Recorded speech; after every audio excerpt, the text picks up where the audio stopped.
G'day everybody, where's Wally here? Well, Nick finally resurrected himself, so let's have a look at the silly that he's come up with today.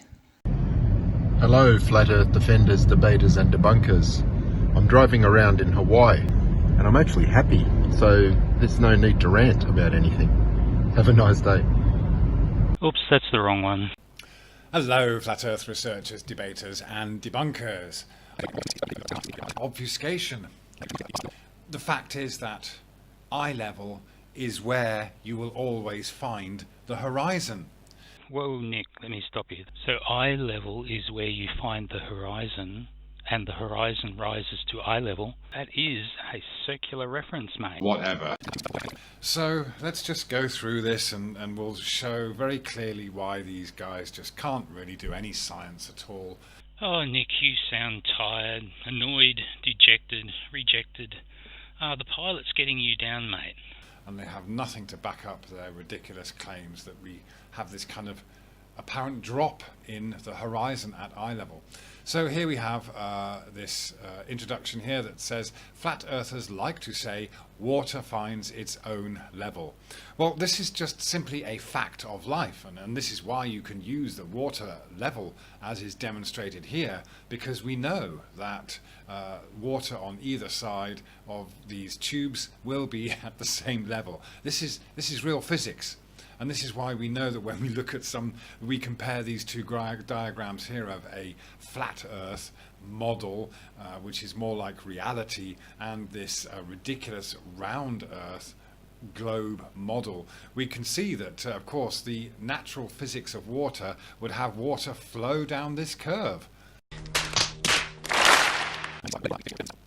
Of course, to go with this, you have some mathematics, and as usual, it must be pointed out that when you have a diagram like this and you seek to have your mathematical proofs, then you will always get your mathematical proofs if you have a line of a certain length, or these certain angles and tangent lines and what have you. You will be able to prove the math in of itself. It will always work in this diagram. It will. All right, but apart from the sanitation, the medicine, education, wine, public order, irrigation, roads, a fresh water system and public health, what has Mathematics ever done for us? Brought peace? Oh, peace! Shut up! I love how Nick just tries to discount maths by saying that it works and is internally consistent, but that's all. It's a bit like saying to Usain Bolt after he whoops you in a foot race, well, of course you won. You have bigger muscles, you are well trained, you have perfected your technique, while I am a fat, lazy, smoking slob. Well, don't forget that maths is also applied to real life in every situation, and it works there too. Whatever. You can see that this is lined up with these water levels here, but is that really the same as the eye level as was illustrated in the diagram? So how do we know that the horizon is just there? Well, firstly you have to believe that water finds its own level, and flatties are pretty good at doing that. Next, once the level is stable in the tubes, you line up your eye or the camera with the two watermarks.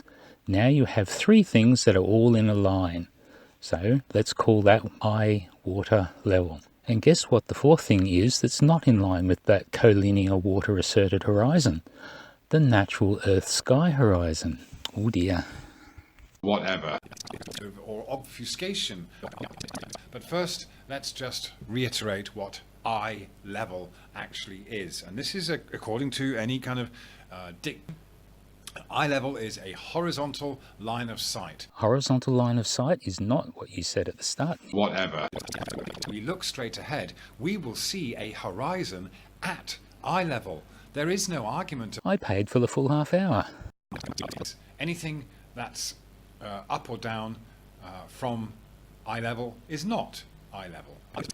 The same goes for the next picture here. This again is a height of 600 pixels, and we can see here that they drew this line here to represent what they called true level, but if we bring this marker down again to the halfway mark to 300, we can see that the camera's eye level is here.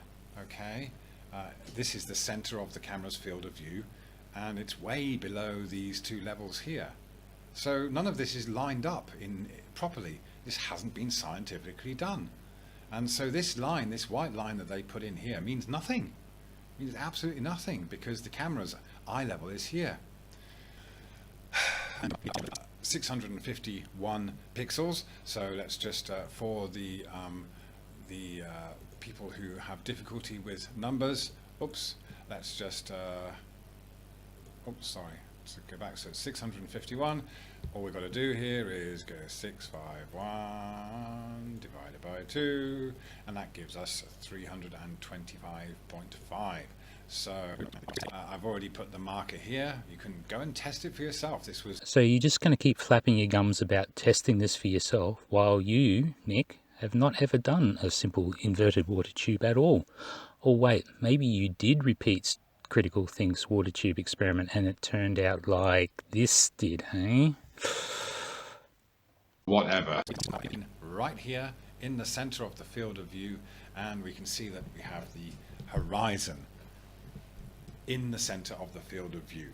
Okay, that's really how it is. That's just how it is. The horizon tells you where eye level is. There is no drop. Now, what some people have done in order to make the straw man argument that the horizon drops below eye level is to refer to this horizon line or horizontal line in the heads-up display as eye level.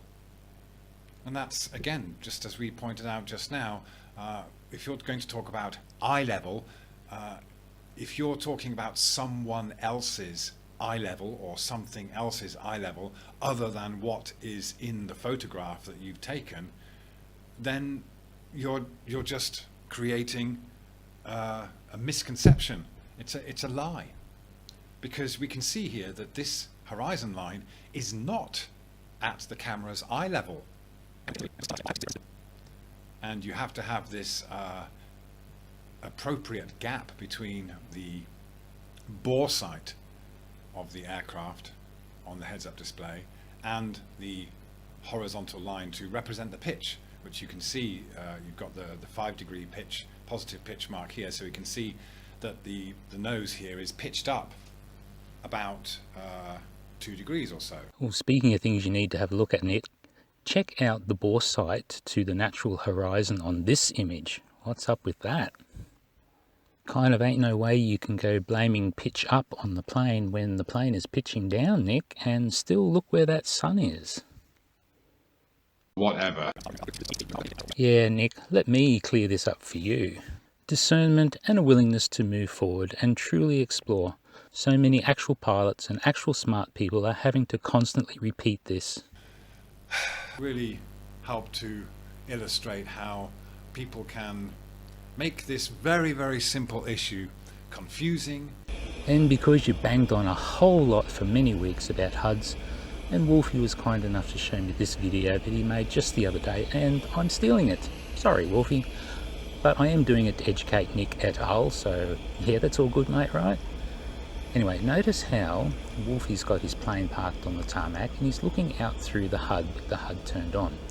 Now, first of all, he moves the camera up and down and the camera stays facing forward. He does that a few times. Then he starts to tilt the camera forward and backwards as well. And guess what? You cannot break the horizontal line. It just stays exactly in the same spot the whole time. The HUD horizontal line will not move. So I think he's quite correct in saying that when you're in a plane, the HUD line is your pilot's eye line. And as a bonus killing of flat Earth, have a look where that green HUD eye line, horizontal line, is sitting on the other plane compared to Wolfie's plane. Yeah, that plane is a similar sized plane, and look, it goes right through the windscreen.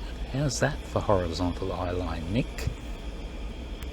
Well, here's something I was talking about with Grey Wolf this morning. It's called an infinity pool, and the world's largest one is in Singapore, and it's 57 stories up.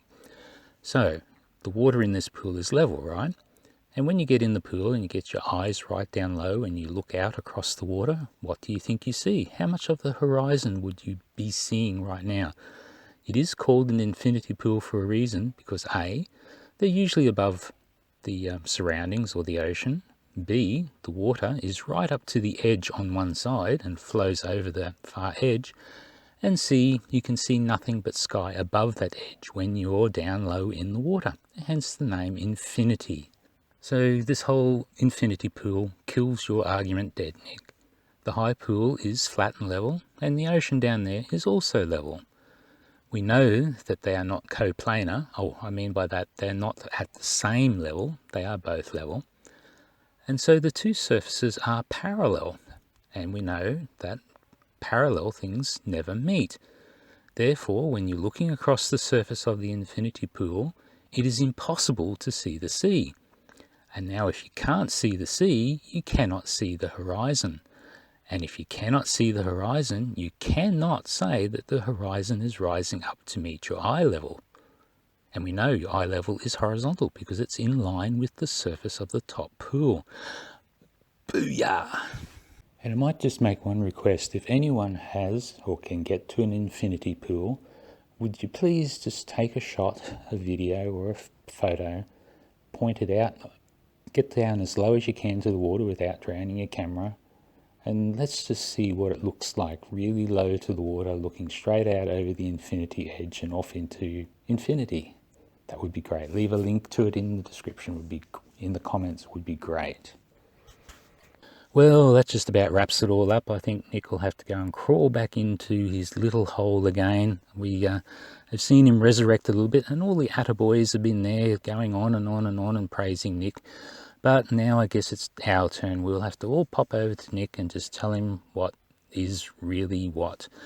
And to kick it off, I've got another little compilation.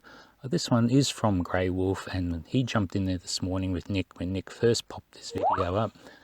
And it's quite funny, so enjoy. I'll put these on a 10-second loop at the end for everyone to have fun with. Here we go.